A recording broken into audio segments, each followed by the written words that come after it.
Good evening din po. Okay, this is your question. If you're given a day to act as the municipal mayor, what will be your plans? Just a day, what will be your plans? Siguro po, marami po akong naisip na plano kapag ako po'y for one day, as a mayor. Una-una ko pong aayusin po yung una-una po yung drainage po ng Dasmariñas para po pag may bagyo man dumating, hindi ko tayo bahain. Yung traffic po ng Dasmariñas, and maglilibot po ako sa buong Dasma para i-encourage po yung mga kabataan na tulad ko na gawin po nila yung responsibilities nila as a responsible youth ng Dasmariñas. I-invite ko po silang pumunta rito. Magkakaroon po kami ng isang seminar tungkol po sa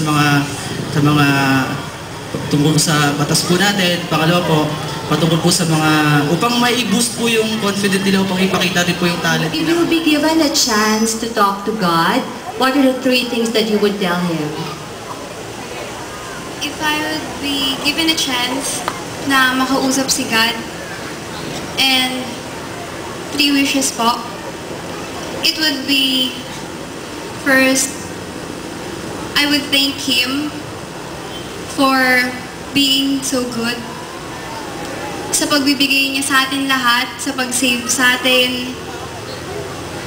Second, gusto ko pong i-bless niya yung president natin.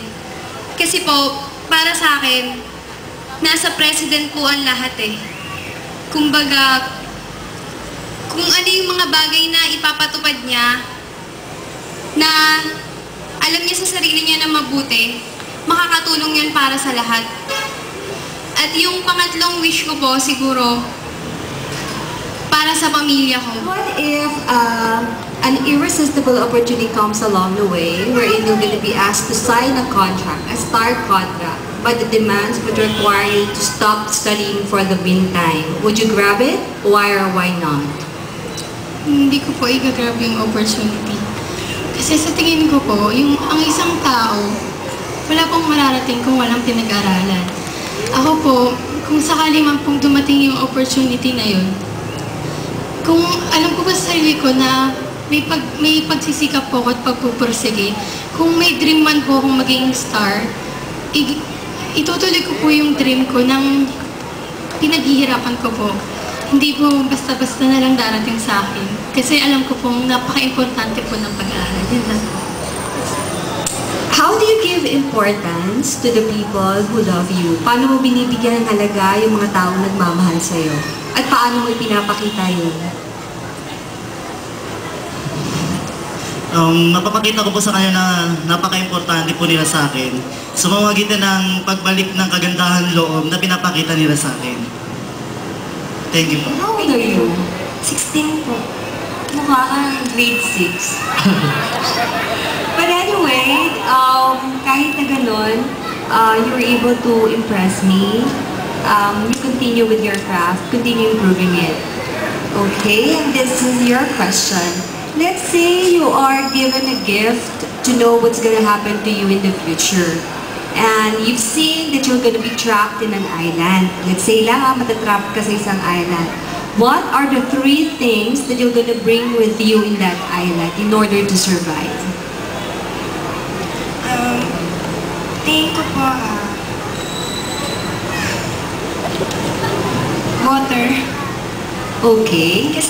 Water kasi kaya kong mabuhay kaya kong mabuhay na matagal basta may tubig. Kasi di ba sinasabi nga nila, ang tubig ay buhay.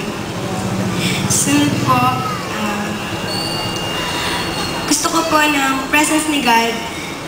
Kasi alam ko po na si God, lagi lang po siyang nandiyan para sa atin.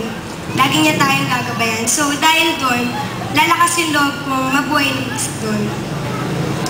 Yung third po,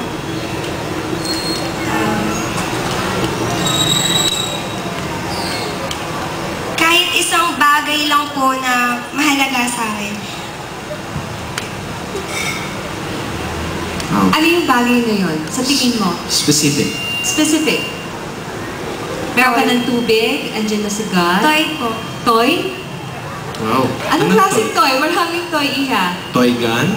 Teddy bear. Teddy bear. Teddy bear. Kasi para po, kahit piling ko wala akong kasama, nandun siya. Okay, but the teddy bear doesn't represent anyone special to you? Parang, no? Parang, no? Halimbawa may SM sa island na yon. Hindi naman sinabi mag-isa ka eh. Okay, ate dali. Thank you. Sana tawag dito, huwag kang panghinaan ng loob na maliit ka. Kasi people think, di ba, pag nag-compete sa mga competition, if they are small, wala na silang chance to win over the other contendants who are tall, beautiful. For as long as you keep your talent, I mean, always improve on it, always keep yourself 24 hours to live. Isang araw, how would you spend it? Paano mo spend yung 24 hours na yun? Gagawin ko po lahat ng gusto kong gawin at saka yung gusto ko po makasama yung pamilya ko, which is nakasama ko pong buhay ko.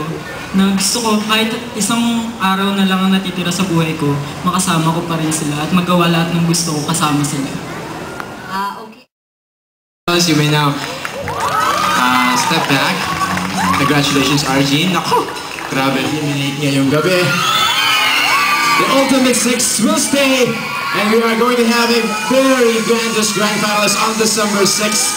Let's give them a big round of applause, ladies and gentlemen. Strive harder, stay longer. This is Dasmariñas Idol 2006 pre-judging night. See you on December 6th, 8 in the evening at Immaculate Conception Church Plaza. This has been